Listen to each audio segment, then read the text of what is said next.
Hello నమస్తే అండి, welcome back to my channel. ఇది కాజా పట్టి కుట్టుకోవడం ఎలాగో చూడండి. ఇప్పుడు ముందుగా లైనింగ్ పీస్ 2 అంగుళాలు తీసుకోవాలి. ఒరిజినల్ క్లాత్ 3 అంగుళాలు వెడల్పు తీసుకొని ఇలా ఒకదానిపై ఒకటి పెట్టి ఈ ఫ్రంట్ పార్ట్ కుడివైపు భాగానికి ఎప్పుడు కూడా కాజా పట్టి వస్తుంది. అదొకటి గమనించండి, అప్పుడు కన్ఫ్యూజన్ ఉండదు. కొత్తగా నేర్చుకునే వాళ్ళకి ఇది ఎప్పుడు కూడా కన్ఫ్యూజన్ అవి తిరగా మరగా వేస్తుంటారు.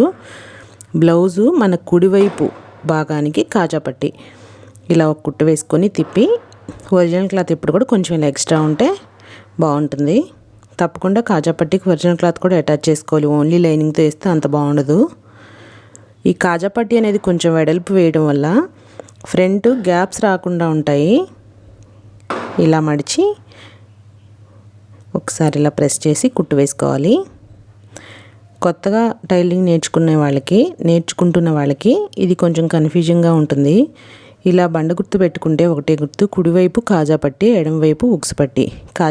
ఇది కాజా పట్టిని పై నుంచి కిందికి ఇలా కుడతారు, ఉక్స్ పట్టిని కింద నుంచి పై వైపు కుడతారు.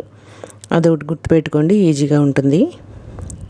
కొత్తగా టైలరింగ్ నేర్చుకునే వాళ్ళు ఎవరైనా ఉంటే పర్ఫెక్ట్గా టేప్ కొలతలతో నేర్చుకోవాలి అనుకున్న వాళ్ళు కామెంట్ సెక్షన్లో కామెంట్ చేయండి. ఫిబ్రవరి 1 నుంచి టైలరింగ్ క్లాసులు ప్రారంభమవుతాయి మన ఛానల్లో. తప్పకుండా ఛానల్ సబ్స్క్రైబ్ చేసుకోండి. చూడండి, కాజా పట్టి ఇలా ఉక్స్ పట్టి ఇలా కింద నుంచి పై వైపుకి, ఇది ఎడమ వైపు పార్ట్కి షేప్ పార్ట్కి ఉక్స్ పట్టి కుడతారు. కింద నుంచి పైకి ఇలా స్టిచ్ చేసుకొని తిప్పి ఒక ఎడ్జ్ కుట్టు పైన వేసుకోవాలి. ముందు ఇలా, తర్వాత మనం కుట్టు వేసుకున్న వరకు కరెక్ట్గా ఇలా మడిచి లోపలికి ఇలా కుట్టు వేసుకోవాలి.